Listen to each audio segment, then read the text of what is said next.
All right, so my name is Liberty Smith. I am the program manager for the Wyoming HAF program, and today I'm going to be walking through how to apply for our program.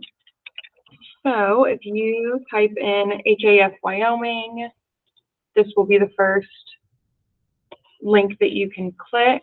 And then this just has information about our program. There's a lot of useful information in here, so check that out when you get a second. But for the purpose of this meeting, what I'm going to do is click Apply Now. And this is going to take us to our main screen. So what you'll do is click Apply Now here. And this is the user registration, so I am going to enter my information. Actually, I am going to protest. And then this is my email address for the purpose of this.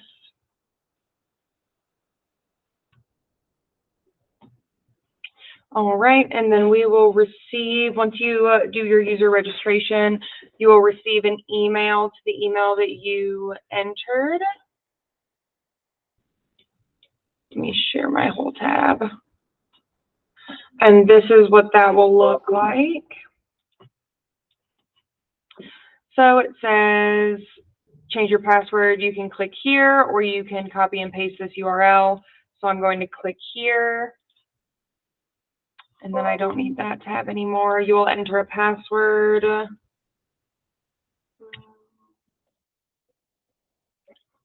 We'll do HAF.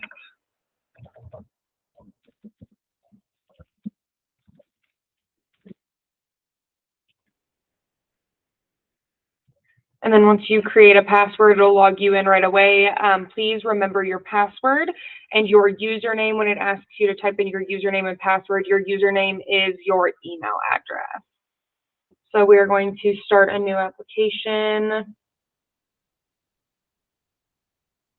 And then please read all of this general information.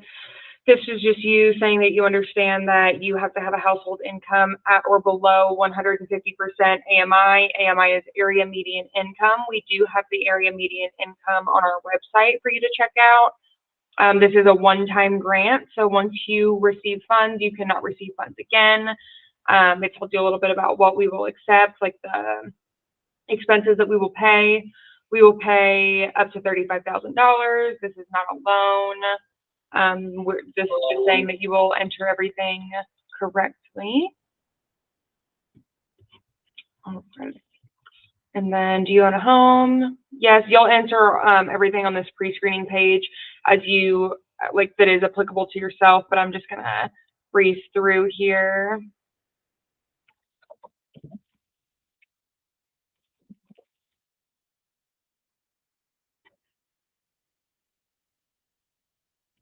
One. All right, and then right here, we are going to choose what your financial hardship is related to COVID. So we are a COVID funded program. You do have to have a hardship that is directly linked to COVID. So I'm going to choose just a random one, and then you will give a little bit more of a description. So I chose job loss due to COVID-19 or its impact. So then I'm going to, my elaboration here is going to be, I lost my job due to the COVID pandemic. My employer was laying people off. So we'll leave it at that. And then down here, you choose the assistance that you're applying for. So if you would like one of these assistances, you have to choose the button that you are applying for, or it won't populate later in the application. I will say that if we have to come back to you for anything, so let's say you want delinquent mortgage assistance, but you didn't click delinquent mortgage assistance, and we have to come back and help you add it later on, it's going to take longer for us to review and approve your application. So please make sure you're clicking it on here. I'm going to go ahead and just click everything and show you guys how to do them. And then we will click continue.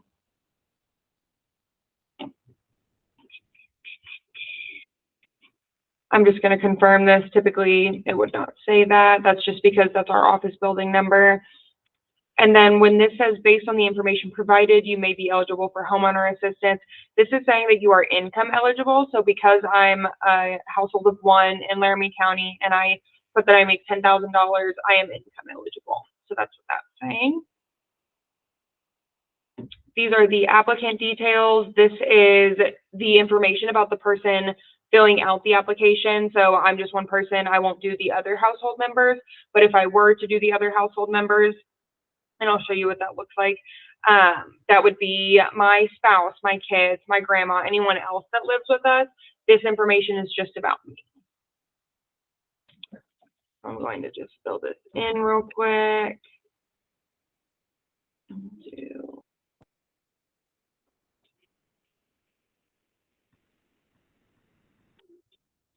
Enter your social.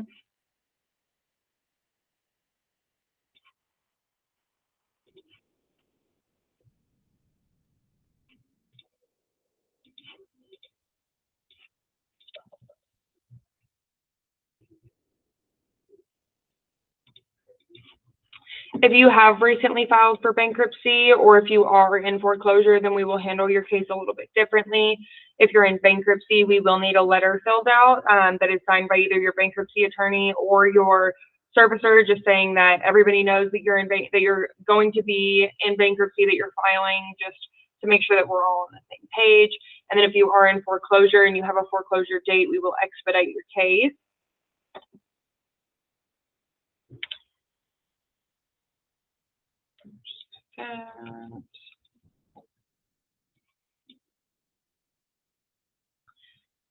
All right. So this is the other household members screen. So let's say that I have a spouse. I would click add other household members. I would enter their name, their last name, their relationship to me, their ownership type. So are they a borrower, co-borrower, a non-borrower, etc. If you have any questions about what that means, you can give us a call and we'll let you know. And then we also need their age. Since I put that I'm a household member of one, or a household size of one, I'm not going to fill this out, but this is just so you guys know what that looks like. And I'm going to click next, and you would add one for every person that lives in the home. So because I entered 10,000 as my annual adjusted gross income, this is for me. So I will click this down arrow since I'm already populated on there. I will click edit. And then I'll say that my salary, my income is earned wages. I will say that I'm going to give my 2022 tax return, and then I will again enter my total annual adjusted gross income. Please make sure that whatever the total is on this page, so let's say that I have me and my spouse, we both make 10,000. Please make sure that if you are entering 10,000 for each person on here, that your pre-screening page shows that you guys make 20,000 for the total. We want these numbers to add up, or we will have to come back to figure that out. And then, as I was saying before, I only made a household size of one, but if I were going to have a household size of two, or if you guys have however many people that earn an income, so you don't have to add an income for your children if they don't provide income to the home, you would click add income. You would choose your household member. It'll already populate because you added them on the last screen, and then you'll just do the same thing. What is their income type? How am I going to prove it? So tax return, W-2, etc., and then how much it is. Now this is the mortgage details screen, so this will look different based on what you're applying for. So how you see lender details right here, if you have a delinquent mortgage or a forward mortgage assistance, you're going to fill this part out. So I'm going to just go ahead and throw WCDA in there. I'm going to say my loan account number is 111. How many months are you currently delinquent? This will only show if you chose delinquent mortgage assistance. I'll say 1. What's the total delinquent amount? The amount of your 1 month payment. So let's just call that 1,000. And then my monthly payment would be 1,000.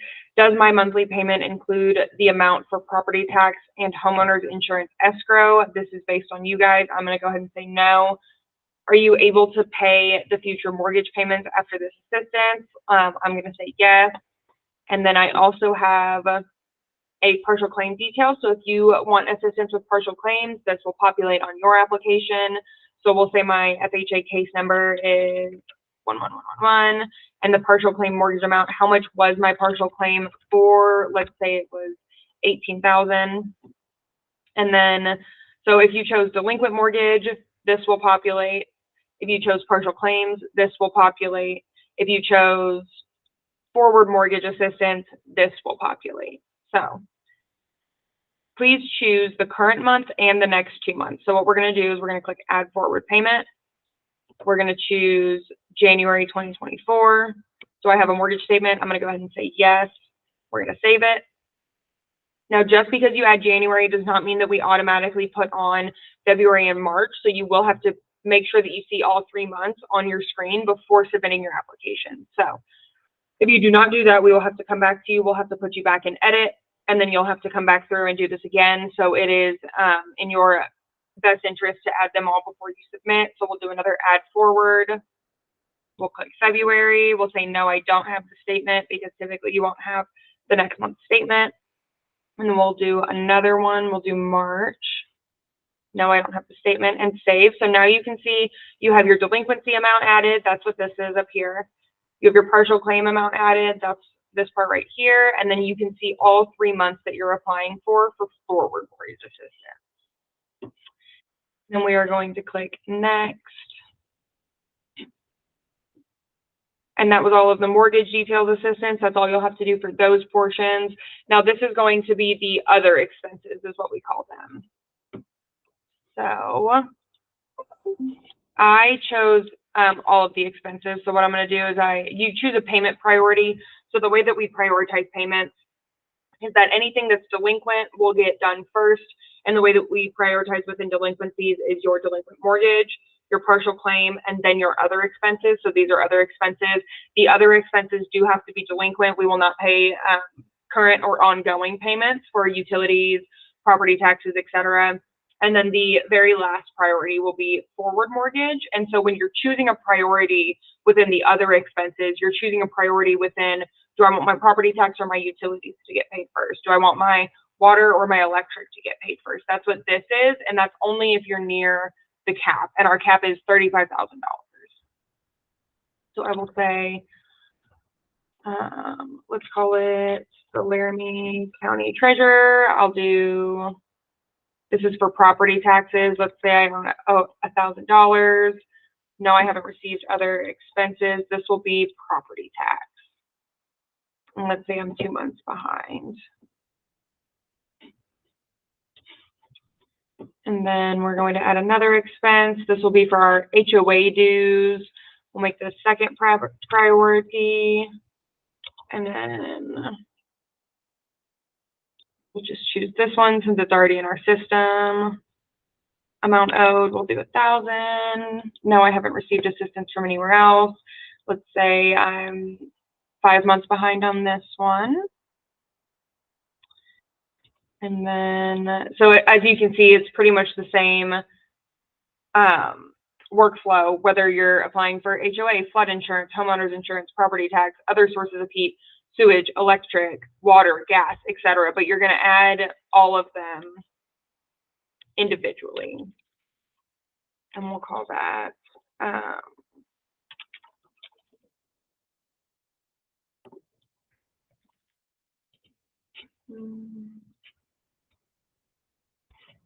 so you can see that I'm just adding each one individually. I'll leave it at that.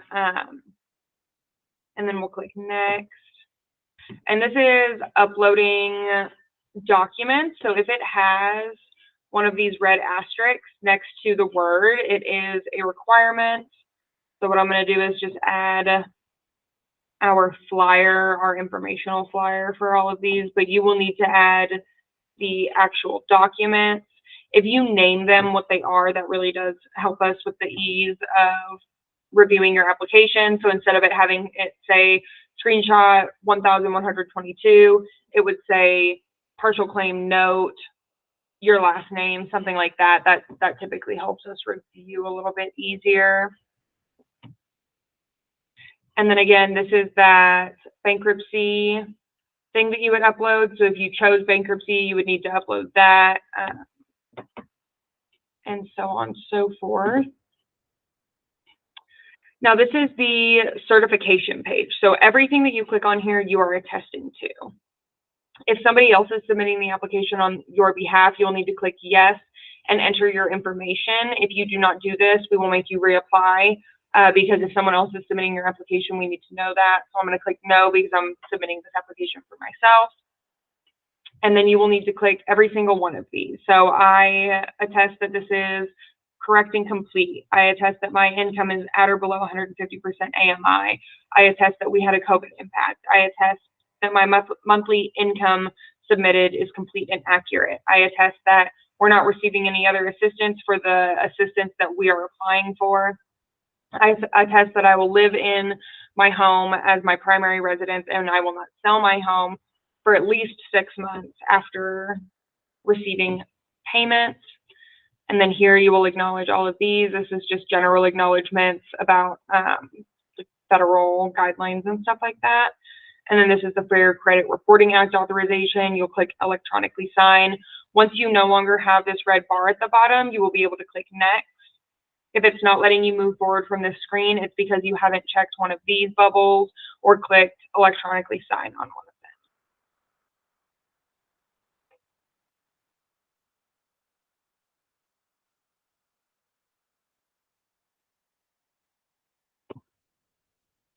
All right, now you can see that your application was submitted. This is your case number.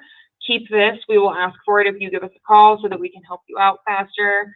Now you will receive an email to sign your DocuSign. So this first email that says no reply HAF, this is just a notification that you have submitted your application. That's all it is. The second one that you will receive that says no reply DFS via DocuSign, you will need to click review documents. It'll take you to this screen. You will click I agree to use electronic records and signatures. Click continue. And then you'll click start and it'll take you to everywhere that you need to sign. So you'll click here. You can adopt and sign this. You can draw your own signature. And then you'll click here. It'll sign it for you. And then that is all you need to sign. As you can see, there's nowhere else that signing is needed. So you can scroll all the way to the bottom and click finish here, or you can click finish here. And then it will tell you, save a copy of your document, log in. This is the screen that you know that it has been completely submitted. You are good. You have signed your DocuSign. If you have more than one person in the household, so let's say that I filled out the application and I have a spouse. Once I sign this and I get this screen, then the email will go to my spouse and they will need to do the same thing for themselves. And then your application will go into review. So now I know that I signed the DocuSign. I'll click done. Now, if I want to see the status of my application, I can click track status. And I can see that I'm in initial review.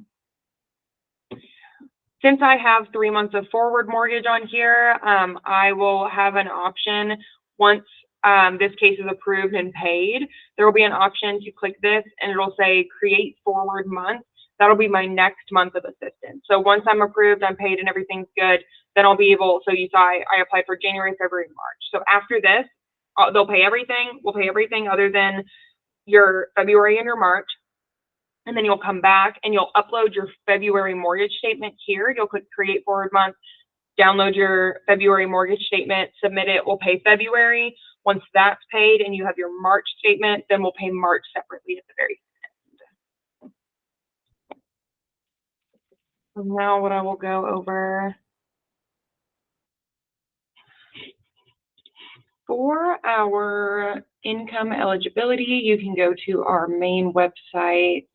You can go down to homeowner information, and then you will see this chart here. And this will tell you whichever county you're in, and then you'll find how many people are in your household. So let's say you're in Laramie County with a 4-person household. You need to make $143,100 or less per year in order to qualify for our program based on your income. There are still other qualifications that you have to meet, but this chart is simply for the income eligibility portion. And then here you can see a bunch of frequently asked questions for homeowners. One of our most frequently asked questions is about our housing education. So if you check that you cannot make your payments on your mortgage moving forward on that very first screen, or if you are requesting assistance above $17,000, then we will require that you go to housing education. Your application will give you that information at the very end. So before getting your confirmation screen, or on your confirmation screen, I forget where we put it, you will have the option to choose one of two different housing education offices. You can do it in person, you can do it over the phone. They're just going to talk to you about your options, make sure that you understand what you're applying for, and that it will not resolve your delinquency, or that it might resolve your delinquency, but just kind of giving you some other options, talking through you with that. Then you will go into application review. So that is the only other caveat when it comes to those two questions. And if there's anything else that you guys need, you are more than welcome to give us a call. We have a call center right here. If they do not answer when you first call, please leave a voicemail and they will return your call within 24 to 48 hours. Please be patient with them. I think we only have one person working in the call center right now. And then if you would like to give me a call, again, my name is Liberty Smith and my phone number is 307-777-3737. And we are more than welcome to help you with your application and help you with anything like that. If you are not eligible for our program, you can go into your local DFS office and talk to a benefits specialist about some of the other programs or assistance that you might be eligible for. And of course, if you need application assistance, you can also go into a field office and they can help you actually do your application with them. We know that having it online is a little bit tricky sometimes. But other than that, please let us know if you need any help and have a great year. Thank you.